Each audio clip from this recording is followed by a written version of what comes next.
Natalie Bennett, good morning. Good morning.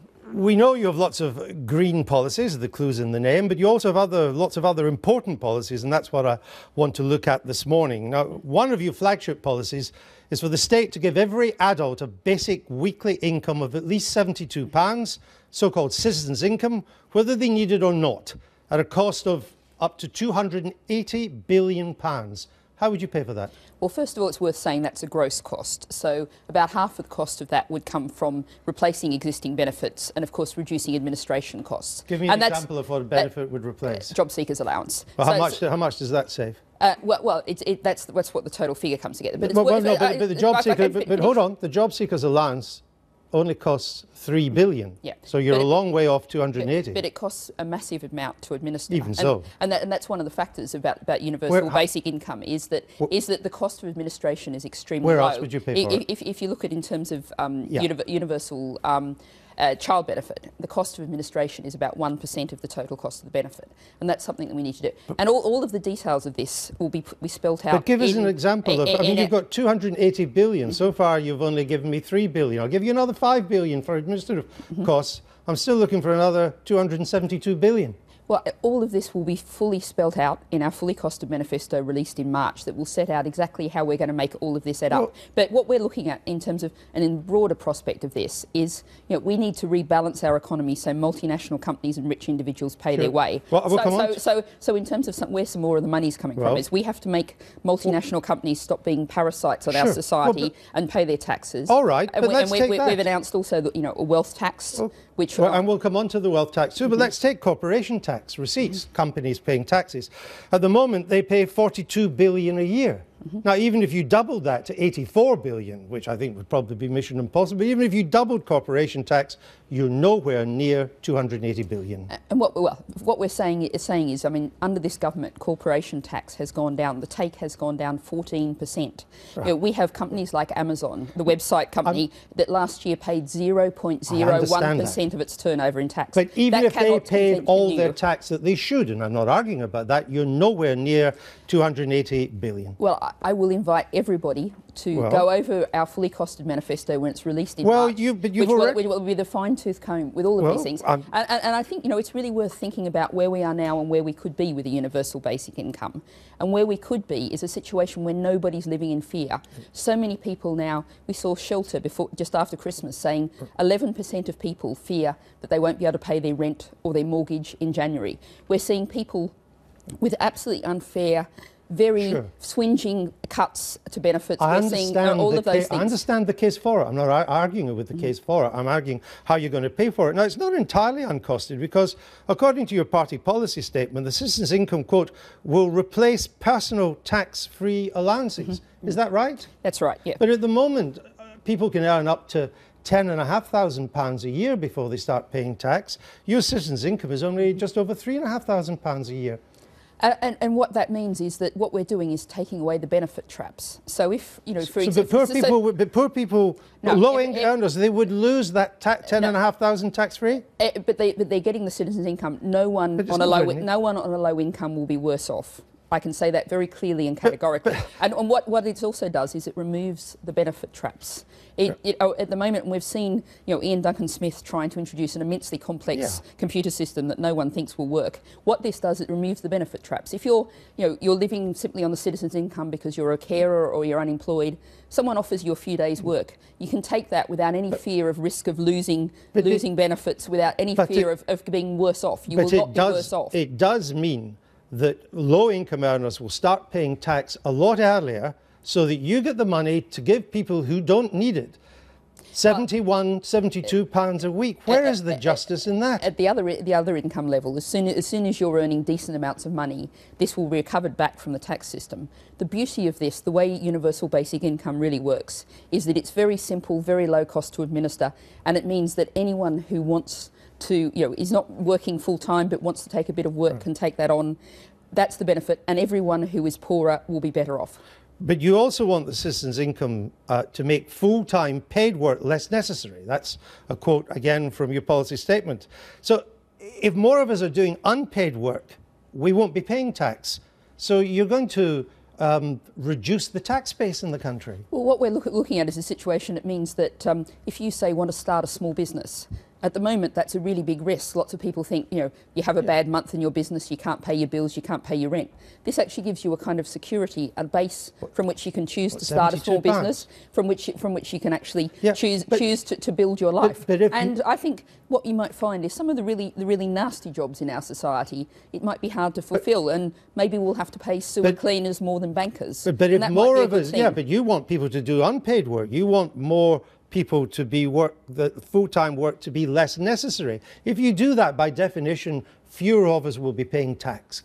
And what we want is people to have a choice of how they live their life, to be able to build the kind of life they want. And I think, with universal basic income, I think you'd see that some of those really nasty jobs that many of us encounter, at least at the other end of call centres, where callers have to answer the call in 54 seconds, and then they're timed when they go to the loo. Those kind of jobs would be pretty hard to fulfil, and it would be quite good for people calling them as well as. I'm not arguing about that. Again, my point is that you erode the tax base. But in another way, you want to increase the tax base because you want a wealth tax of 1 or 2% on everybody with a total wealth of over £3 million. How much would that raise? It would raise between a quarter and a half of the cost of the NHS. But so between what, 30 to 45 billion? In that sort of range. Okay. And what you're looking at there is a situation where we have a huge problem with inequality in our society. We've been talking about this in Davos. I understand. Even the IMF and the World Bank are saying this is a huge problem. I understand the case for the wealth tax, but I want to interrogate you why you think it will get anything near 45 billion. France still has a wealth tax. Sweden had a wealth tax for 70 years. How much did either of these wealth taxes raise? What the wealth tax in Britain, the proposal we've got, there's a paper on the Green Party website. Anyone's welcome to look at that. But how much did the French and the Swedish ones raise? I don't know the exact figures. Well, I'll tell you. The Swedish one, when it was abolished in 2007, raised £450 million a year. And the Swedish one clicked in at a lot less than £3 million. The French one, which still exists, raises under €4 billion a year, and it clicks in at £800,000, a lot less than £3 million. So I ask you, how can you hope to raise 45 billion when tried and tested wealth taxes raise peanuts compared to that? Well, there are obviously different countries, different systems, different ways of doing things. People are very welcome to have a look at the Green Party website and see how the figures are worked out. But I have looked at that. If you look at the situation, Thomas Piketty, the economics book of the year last year, was talking about how this is something we need to do. We have to deal with the problem of inequality. We cannot allow the 1%. I'm trying to get you to tell me in what possible way could it raise 45 billion when all the evidence is it's nowhere near there. Well, you're making comparison to other countries with different tax systems. The wealth tax of 1.5% in France, which clicks in above 800,000 euros, is actually a tougher wealth tax than the one you're proposing, which doesn't click in at 1.5% to 3 million, and it still only raises 4 billion, not 45. Well, I would invite everybody who's interested in this issue to have a look at the paper on the Green Party website that sets this all out in detail. Okay, well, you're not going to tell us this morning. So let me move on to another one, because you also want to extend the tax base. You want the highest rate of income tax to start at £100,000, not 150 as Labour proposes. But you also want it to be higher than 50%. How high? Well, at the moment, we're working on our fully costed manifesto in which the figures all fit together. Can you give us an idea of what you think the top rate should be? No, I can't at the moment because we're working on those figures and we'll release them in time. But again, it's very clear that we really have to tackle the inequality in our society. We can't allow the 1%. I understand the argument. I'm trying to interrogate the policies, but you can't tell me on that either.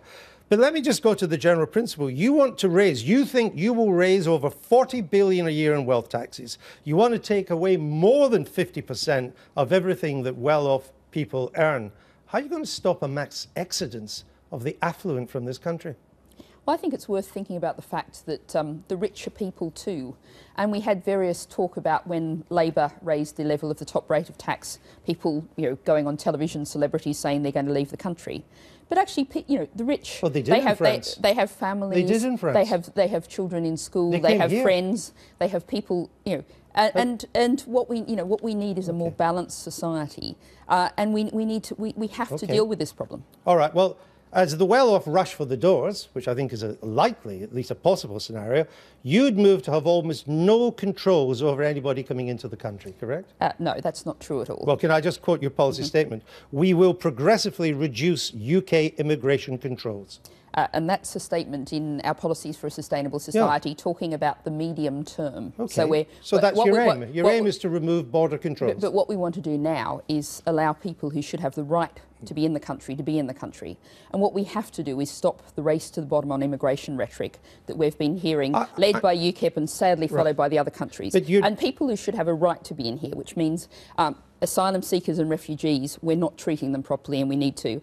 British people who want to live with their foreign non-EU spouse or partner here, on the government's own figures, 19,000 Britons can't live in their own country.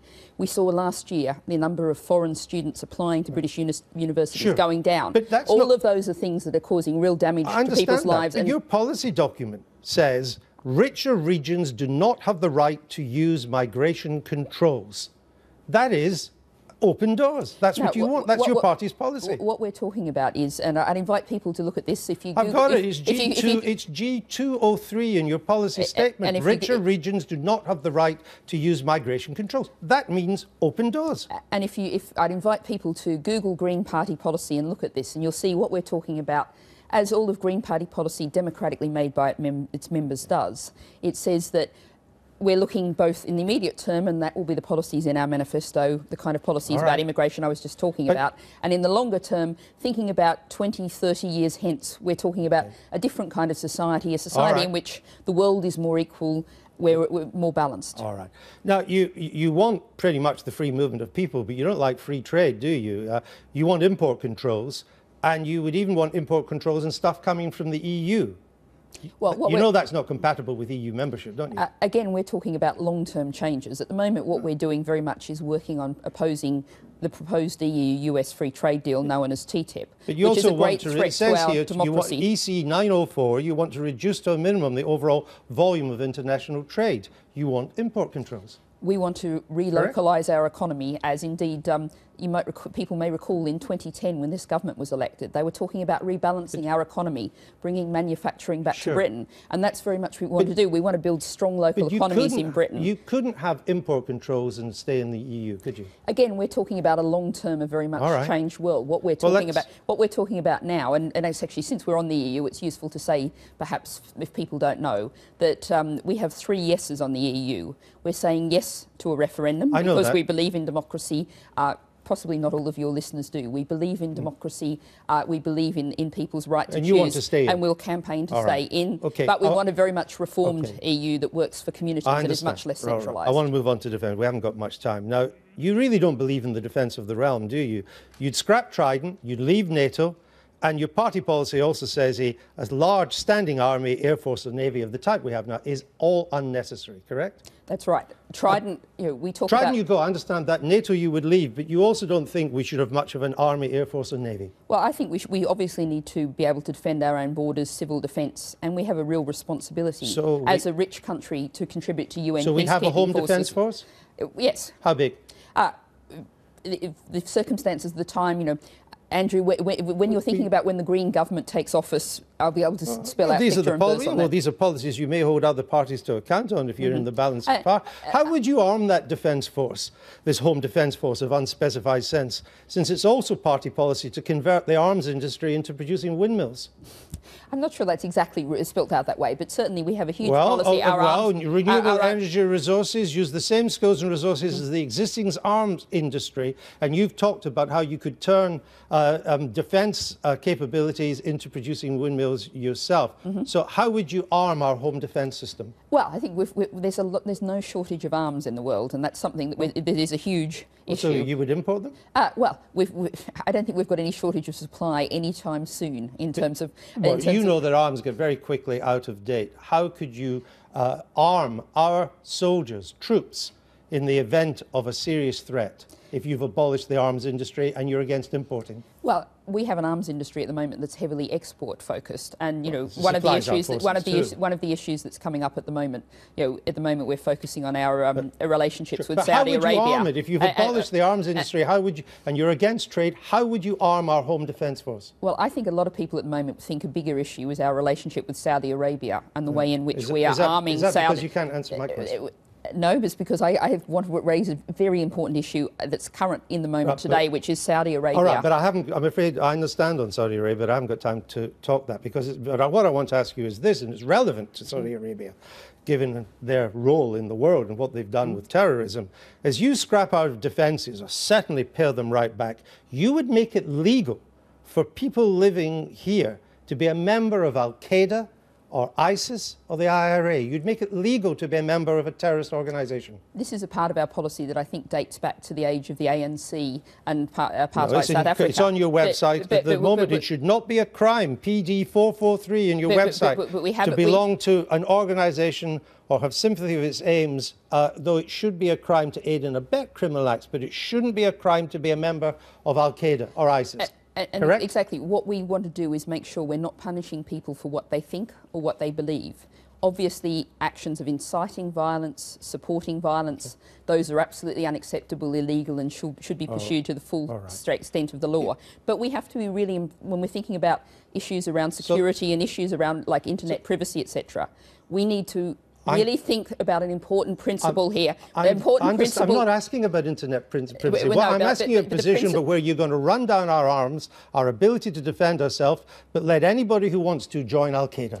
What we're talking about is a principle that you shouldn't be punished for what you think, and we need to balance. We do not protect freedom by destroying it. Can I just find, if there are debates, and if the Greens take part in one or two of them, will you do both, or will Caroline Lucas? Their leader debates, those debates I'll be doing. You'll do both? But what we will... Because she said to me she might do one of them. Well, I think she said on Radio 4 yesterday that their leader debates, and I'd be doing those. Because she told me on Thursday night on BBC One she might do one. But there are many other... the Green Party, we're not a one-woman or one-man... But you'll do both. We're not a one-woman or one-man party. I very much understand that. Other events will be different people doing those things. You do both? Yes. OK. Just one very quickly, you want to control the BBC schedules as well if you're in government so that we broadcast educational programmes in prime time. Does the Sunday Politics count as an educational programme for prime time? I think I'll leave the viewers to decide that for themselves. Because if you'd said yes, you'd have had our vote. Natalie Bennett, thanks for being with us. A lot more we'll discuss with you as the campaign goes on.